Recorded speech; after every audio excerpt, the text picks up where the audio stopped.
আসসালামু আলাইকুম। আজ আমি বেগুন দিয়ে তৈরি দারুণ মজার একটি রেসিপি শেয়ার করব। কিন্তু এই রান্নাটা কখনো খেয়েছেন কিনা, না খেয়ে থাকলে অবশ্যই একবার বাসায় বানিয়ে দেখবেন। অসম্ভব মজার এই রেসিপিটা আশা করি সবার ভালো লাগবে। চলুন তাহলে এই মজার রেসিপিটা শুরু করা যাক। প্রথমে আমি একটি বড় সাইজের বেগুন নিয়ে নিব। বেগুনটা আমি মোটা মোটা করে গোল গোল করে পিস করে কেটে নিব।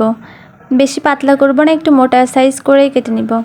বেগুনটা আমার কাটা হয়ে গেছে। এখন বেগুনের পিসগুলা হলুদের গুঁড়া, লবণ ও মরিচের গুঁড়া দিয়ে মাখিয়ে নিব। হাত দিয়ে খুব ভালো করে মাখিয়ে নিব, মশলাগুলো যেন প্রতিটা বেগুনে খুব ভালো করে যায়। এই তো আমার বেগুনগুলো মাখানো হয়ে গেছে।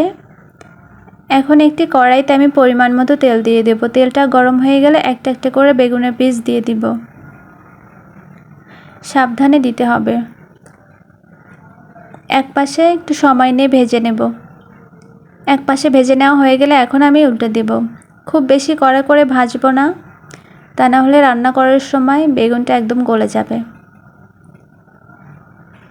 এখন উল্টে দিয়ে অপর পাশে ভেজে নিব। এ পাশে আমার ভেজে নেওয়া হয়ে গেছে, এখন আমি তুলে নিব। একটা একটা করে এখন তুলে নিব। বেগুন ভাজিগুলো আমার তুলে নেওয়া হয়ে গেছে। এখন এই কড়াইতে আরও পরিমাণ মতো তেল দিয়ে এখানে পেঁয়াজ বাটা দিব, রসুন বাটা দিব ও কিছু কাঁচামরিচ দিব। দিয়ে নেড়ে মশলাগুলো একটু ভেজে নিব। এরপরে এর মধ্যে আমি একটা তেজপাতা দিব, শুকনা মরিচ দিব ও 5 ফোড়ন দিয়ে দিব। দিয়ে ভেজে নেব একটু। ভেজে নেওয়া হয়ে গেলে এখানে একটু পরিমাণ মতো পানি দিব। দিয়ে মশলাগুলো কষিয়ে নিব।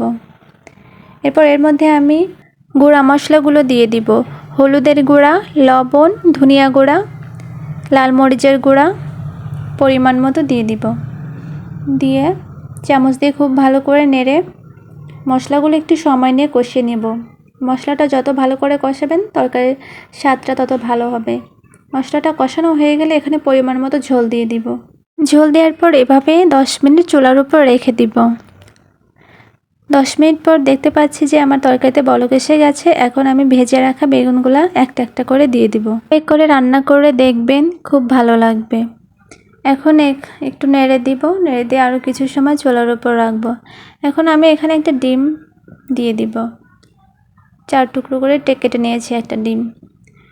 দিয়ে কিছু সময় এভাবে রেখে দিব। এরপর এর মধ্যে আমি কিছু আস্ত কাঁচামরিচ দিব ফ্লেভারের জন্য। আমার তরকারিটা প্রায় হয়ে গেছে। এখন এই পর্যায়ে আমি ভাজা জিরা গুঁড়া দিয়ে দিব। ভাজা জিরা গুঁড়া দিলে তরকারির স্বাদটা অনেক ভালো আসে।